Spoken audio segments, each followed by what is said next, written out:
कोई भी लाइन पकड़ी हो। और दूसरी बात, जब उन्होंने लाइन पकड़ी तो उन्होंने जो कंपनी बनाई, उस कंपनी से मेरा कभी भी कोई वास्ता नहीं रहा।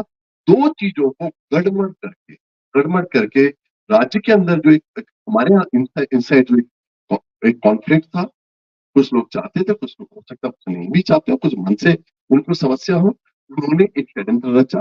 वो षड्यंत्र रच के जिस व्यक्ति ने पूरी जिंदगी नेहरू और गांधी के इस दर्शन को लोगों तक पहुंचाने की चेष्टा की, भरसक प्रयास किया, उस व्यक्ति को टॉप में खड़ा कर दिया। मैं आपसे बस इतनी सी बात कहना चाहता हूँ कि अगर दक्षिण पंथ के मंच पर जाकर मैं अपनी बात को दमदार ढंग से कह के आता हूँ, अगर मैं उनको अपने तर्कों से पराभूत करता हूँ और मैं उस शंकराचार्य की वो जो शंकर दिग्विजय वाली जो परंपरा है कि मैं आपके मैदान में आऊंगा और आपसे हरा के जाऊं, जहाँ सारे दक्षिण पंथी अगर विद्वान बैठे हों, जो अपने आप को सो कॉल्ड विद्वान कहते हैं, वहां एक आदमी जाता है, एक वाहिद आदमी जाता है और वो अपनी बात को दमदार ढंग से कह के आता है, अपनी बात को इस अंदाज में कहता है कि वो सब लोग उस तरफ से कायल हो जाते हैं। मुझे लगता है भारत में एक विमर्श की परंपरा, और विमर्श की परंपरा को हम सब लोगों को अक्षुण्ण रखना चाहिए। हम विमर्श करें, सामने वालों को अपने तर्क से कायल करें और कायल करके उसका हृदय परिवर्तन करें। गांधी की कांग्रेस तो कम से कम लोगों के हृदय परिवर्तन के ऊपर बात करती है। गांधी की कांग्रेस लोगों को बदलाव की बात करती है। नेहरू जो है वो साइंटिफिक टेम्परामेंट की बात करते हैं। तो गांधी और नेहरू का ये दर्शन लोगों के बीच में ले जाना, उसको डिफेंड करना, देखिए, हो सकता है आज की तारीख के अंदर जो परिस्थितियाँ बन गई है, बहुत सारे लोग गांधी और नेहरू को डिफेंड नहीं करना चाहते, जो बहुत बड़े-बड़े पदों के ऊपर बैठे हो। मगर मुझे लगता है कि कांग्रेस का जो मूल है, वो एक समावेशी राष्ट्रवाद के अंदर है, एक इंक्लूसिव नेशनलिज्म के अंदर है, जहाँ भारत माता की जय के मायने 140 करोड़ लोगों की जय।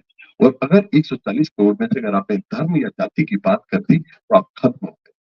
मैंने एक बार वहाँ पे जाके एक बात बोली, 2 चीज़ें हैं कि एक व्यक्ति को राष्ट्रवादी होना चाहिए या देश प्रेमी होना चाहिए, क्योंकि राष्ट्रवाद में एक काल्पनिक एक शत्रु खड़ा करना होता है। हो सकता है शशि थरूर जैसे लोगों को ये बात समझ में नहीं आए, क्योंकि जो सो कॉल्ड बुक्स अपने वो पढ़ा लिखा भी मानते हैं, वो राष्ट्रवाद और राष्ट्र प्रेम की इस बीच की अवधारणा को समझने से अपने आप को, मैं मानता हूँ उसमें वो शायद वो समझ की डेप्थ नहीं है।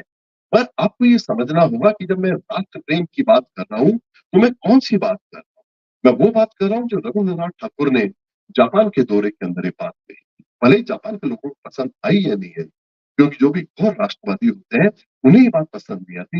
मगर मैंने बात की राष्ट्र प्रेम की, कि राष्ट्र प्रेम का मतलब है कि देश के हर व्यक्ति से प्रेम करना, एक काल्पनिक शत्रु खड़ा करके, जैसा कि हिंदुस्तान में किया जा रहा है कि एक धर्म धार्मिक वर्ग को आप एक काल्पनिक शत्रु खड़ा कर देते हैं।